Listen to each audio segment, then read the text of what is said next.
सखी जुमला तो बहुते फेंकात है, महंगाई ड्रैगन खाए जाते। नमस्कार, स्वागत है आपका भारत लाइव में। भोरे भोर में आज थोड़ा विलम्ब से जरूर हूं, पर खबर बहुत चटकारे वाली और आपसे जुड़ी हुई लेकर के आया हूं, जिसने कहीं ना कहीं नीतीश कुमार की तो नींद हराम कर ही दी है। साथ साथ उनके सबसे बड़े सहयोगी भारतीय जनता पार्टी के दो कद्दावर नेता प्रधानमंत्री नरेंद्र मोदी और गृह मंत्री अमित शाह की नींद भी हराम कर दिया है। बिहार इस बार सबसे ज्यादा अगर किसी के लिए जरूरी है तो वो तीन लोग हैं। पहला तेजस्वी यादव, जिन्हें अपने माता पिता का बदला लेना है नीतीश कुमार से। दूसरा नीतीश कुमार, जिन्हें लालू प्रसाद और राबड़ी देवी से ज्यादा दिनों तक बिहार की सत्ता पर काबिज रहना है। और तीसरा सबसे महत्वपूर्ण, भारतीय जनता पार्टी जो लगातार पिछले 15 सालों से नीतीश कुमार के पीछे पीछे चल रही है, उस पर यह दाग लगता आ रहा है कि बिहार में पिछलग्गू बनना ही उसके भाग्य का हिस्सा हो गया है। इन सब बातों को लेकर के जिस तरह से बिहार में विपक्ष की सरगर्मियां बढ़ गई और विपक्ष एकजुट होने की स्थिति में आ रहा है, उसने कहीं ना कहीं सबकी नींद हराम कर दी है। आपको बता दें कि बिहार में चुनाव को लेकर के जिस तरह सरगर्मियां बढ़ गई हैं, आप कह सकते हैं कि इस बार का चुनाव राजनीतिक दलों के लिए जीवन मरण और प्रतिष्ठा का प्रश्न बन गया है। जिस तरह से राजनीतिक दल अपनी अपनी तैयारियां कर रहे हैं और जितना अधिक एक दूसरे पर हमले कर रहे हैं, योजनाबद्ध तरीके से एक दूसरे को कमजोर करने की रणनीति बना रहे हैं, उसने इस बात को स्पष्ट कर दिया है कि आम वोटर के लिए फैसला लेना आसान नहीं होगा। जिस तरह से विपक्ष इस पूरी प्रक्रिया में सत्ताधारियों को बेदखल करने की बात कर रहा है, उस पर कहीं ना कहीं आपसी क्लेश भी भारी पड़ रहा है। हालांकि सामंजस्य बैठाने और कोऑर्डिनेशन की बात लगातार की जा रही है। ताजा अपडेट बता रहा है कि किस तरह से कोऑर्डिनेशन के लिए सभी अपनी सहमति बनाने की ओर बढ़ रहे हैं। इसके साथ ही कई नए समीकरण जोड़ने और मजबूत विकल्प बनने की तैयारी हो रही है, जिससे कि सत्ता में बैठे एनडीए को कड़ी टक्कर दी जा सके और विपक्ष अपना मंसूबा साध सके, बिहार की जनता के साथ किए गए वादों पर खरा उतर सके और बिहार को एक नए एरा में ले जा सके। इन सब के बीच लगातार विपक्ष की सबसे बड़ी पार्टी और नेता प्रतिपक्ष तेजस्वी यादव नीतीश कुमार को मुद्दों पर घेरने के लिए लगातार प्रयास कर रहे हैं। वहीं अन्य दल भी जो महागठबंधन में खुद को शामिल मानते हैं और कहते भी हैं कि वह लगातार प्रयास कर रहे हैं कि सरकार को उनकी विफलताओं को बताएं तथा जनता को सच्चाई से परिचित कराएं।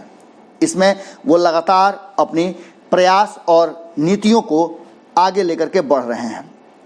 सरकार के अपने फैसले भी बदलने पड़ रहे हैं, जिस तरह से विपक्ष हावी हो रहा है। कई बार नीतीश कुमार को भी अपने निर्णय बदलने पड़े हैं और विपक्ष की एकजुटता पिछले कई महीनों से नदारद दिख रही है। उसके बावजूद भी अगर बिखरा हुआ विपक्ष इतना ज़्यादा महत्वपूर्ण हो सकता है तो एकजुट होकर के अपने सारे बिखराव मनमुटाव को खत्म कर दे, तो आप समझ सकते हैं कि कितना शक्तिशाली हो जाएगा और महागठबंधन एनडीए को बड़ी टक्कर देगा, जो कि आज के समय में एनडीए के लिए एक बड़ा प्लस पॉइंट बना हुआ है, बिखरा हुआ महागठबंधन या विपक्ष। आपको बता दें कि नीतीश कुमार से और प्रधानमंत्री नरेंद्र मोदी से उनके द्वारा आम जनता से किए गए वादे को उन्होंने जो 2015 में महागठबंधन के लिए वोट मांगते समय किया था, उसकी बार बार याद कांग्रेस और राजद दिला रही है। कितना पूरा किया, जनता के साथ छल क्यों किया, क्यों दोबारा उन्होंने भारतीय जनता पार्टी के साथ जाने का फैसला किया, अगर गए भी तो डबल इंजन की सरकार में क्या कुछ हुआ उन्हें बताना चाहिए। 2017 के बाद डबल इंजन की सरकार ने बिहार में क्या विकास किए, क्यों लोगों को पलायन का दंश झेलना पड़ रहा है, इन सब बातों को और सरकारी आंकड़ों के हिसाब से जिस तरह से लूट, भ्रष्टाचार और अत्याचार बढ़ गया है, उसको लेकर के नीतीश कुमार चुप्पी क्यों साधे हुए हैं। इतना ही नहीं, तेजस्वी यादव में सीधे तौर पे जब हमला शुरू कर दिया नीतीश कुमार पर, तो वहीं दूसरा कोण संभाला है कहीं ना कहीं जीतन राम मांझी और कन्हैया कुमार ने।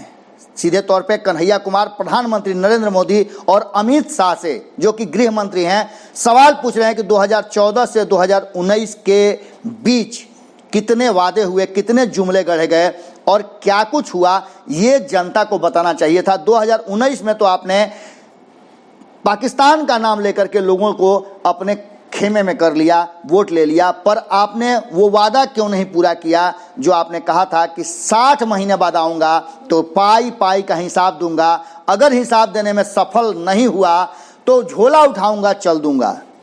आपके सारे वादे, सारे चीज़ धराशायी हो गए हैं।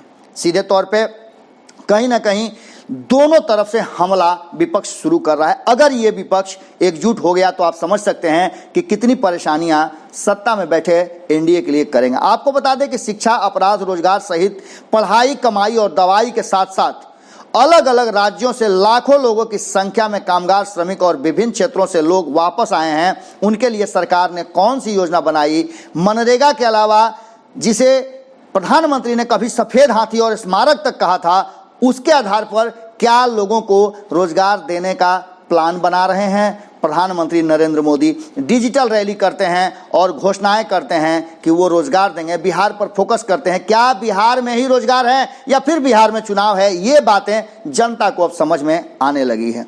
जहां एक तरफ कुशवाहा, सहनी, झा और तेजस्वी ने नीतीश को परेशान कर रखा है, वहीं कन्हैया, मांझी भाजपा और अमित शाह को दोनों को परेशान किए हुए हैं और लगातार हमला कर रहे हैं। कन्हैया ने लगातार हमला करते हुए कई सवाल दागे हैं। उन्होंने लिखा है कि आत्मनिर्भरता का राग अलाप रहे थे और आत्मसमर्पण कर दिया। जिस जमीन को वीरों ने अपने खून पसीने से सींच कर सुरक्षित रखा था, उस पर हुक्मरान का रवैया कितना दर्दनाक और शर्मनाक है। अब फिर से ये लोग शहीदों के बलिदान में चुनावी स्टंट खोज रहे हैं और उसे बिहार में भजाने का प्रयास कर रहे हैं, जो कि इस बार नहीं चलने वाला है और न चलने दिया जाएगा।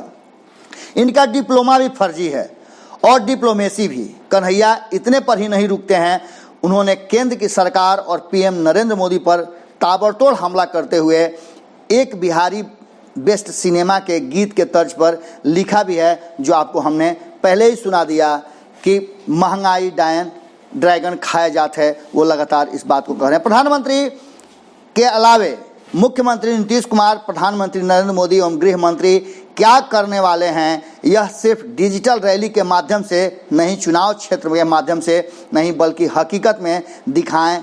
इन सब बातों को लेकर जहां आरएलएसपी के उपेंद्र कुशवाहा ने सरकार को घेरा है, वहीं कांग्रेस के प्रदेश अध्यक्ष मदन मोहन झा ने नीतीश कुमार को भाजपा की भाषा बोलने वाला तोता करार दिया है। इतना ही नहीं, मुकेश सहनी ने तो बिहार की जनता से मांग कर दिया है कि हमें मात्र एक मौका चाहिए 5 वर्षों के लिए। बिहार को बदलने के लिए हमें सिर्फ 2 साल लगेंगे। इस 2 साल के अंदर में बिहार में रोजगार का जाल बिछाकर रोजी रोटी के लिए और मूल सुविधाओं के लिए किसी को बिहार से बाहर नहीं जाने देंगे।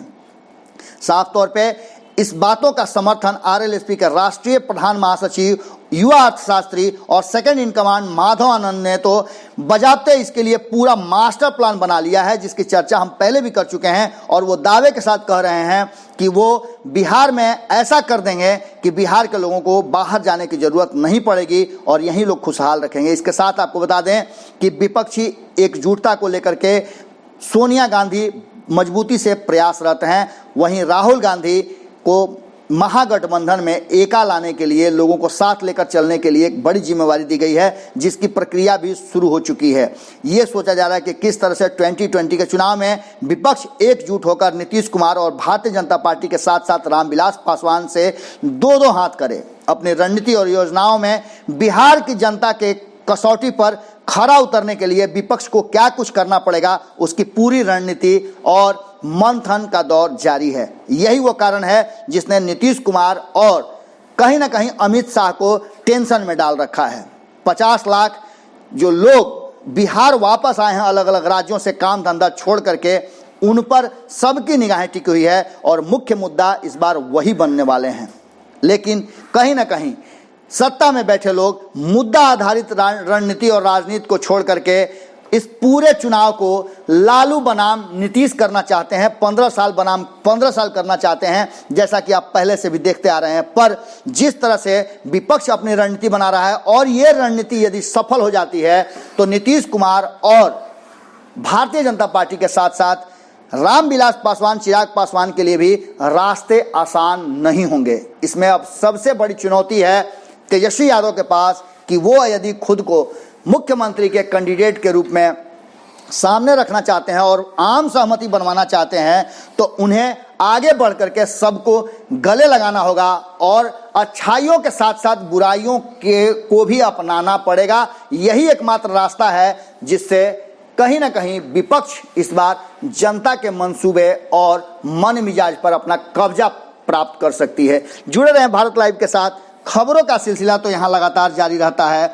वहीं कैसा लगा आपको भोरे भोर का यह विश्लेषण जरूर बताइएगा, क्योंकि अंततः फैसला तो आप ही को लेना है और आपके फैसले पर ही आने वाले 2020 के मैच में जो शील्ड है वो दिया जाएगा। और इस शील्ड को देने में आप जो 50 लाख के आसपास लोग वापस बिहार लौटे हैं और ये वादा कर रहे हैं कि अब नहीं जाएंगे, आपके परिवार के लोगों के हाथ में वो शील्ड है। आप किसे देंगे, किसे जांचे परखेंगे, कितना जांचे परखेंगे, हमें जरूर बताइएगा। किस तरह के नेता और किस तरह का मुख्यमंत्री आपको चाहिए, ये भी बात हमें जरूर बताइएगा।